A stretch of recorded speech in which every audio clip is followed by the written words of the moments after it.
8. Como eu posso ter certeza que de fato possuirei esta terra? Em outras palavras, o que me garante que essa promessa que o Senhor está me fazendo vai ser cumprida? Vocês acompanharam o texto. Aí Deus diz assim: traga-me uma novilha, uma cabra e um carneiro, todos com 3 anos. Eu tive que dar uma coisa para. Não sei se vocês perceberam na leitura, mas Abraão pergunta uma coisa e parece que Deus está respondendo outra. Senhor, eu pergunto ao Senhor, acho que o Senhor não me entendeu. Eu pergunto ao Senhor como é que eu tenho certeza de que eu vou possuir esta terra, sabendo que eu creio no Senhor. E a resposta de Deus é: faz o seguinte, amor. Vai lá, pega uma novilha, pega uma cabra, pega um carneiro. Todos são quantos anos? 3 anos.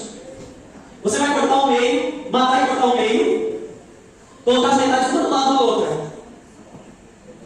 Aí o texto diz que Abraão fez isso e tinha uns urubus, uns abutres para tentar, por causa da carne, e Abraão para fugir.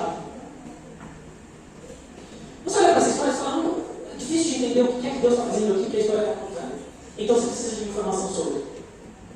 No Antigo Oriente, quando 2 pessoas queriam formar um contrato, elas matavam um animal, cortavam o animal ao meio e cada uma passava pelo lado de uma das metades. Quando nós vamos nos casar, a gente ainda tem a cultura, o costume de usar uma aliança que é trocada durante a cerimônia. Então o marido coloca no dedo da esposa, a esposa coloca no dedo do marido, e esse é o ato que representa o estabelecimento da aliança entre marido e mulher. No Antigo Oriente, eles pegavam um animal, cortavam ao meio, e cada pessoa passava pelo lado de uma das metades. Isso significava unicamente que elas estavam se comprometendo em uma aliança, em um contrato. Então, quando Deus pede a Abraão para fazer isso com os animais de 3 anos, Ele está selando uma aliança com Abraão. A parte mais interessante da história é que Deus está dizendo para Abraão: é o seguinte, Abraão, você vai ter certeza da seguinte forma: eu estou estabelecendo um contrato com você. E no Antigo Oriente, o que se falava tinha que ser mantido. Não tinha cartório, não tinha gravação de WhatsApp para registrar o que era falado, para depois provar que era verdade. Então, quando uma pessoa dizia uma coisa, ela tinha de ir até o fim com o que ela estava falando. Isso era muito importante no Antigo Oriente. Cumprir o que está sendo dito. Então Deus, num ato de contrato, de aliança com Abraão, diz para Abraão cortar o animal no meio, porque eles vão fazer um contrato. E através desse contrato é que eles vão ter certeza que Abraão vai possuir a terra.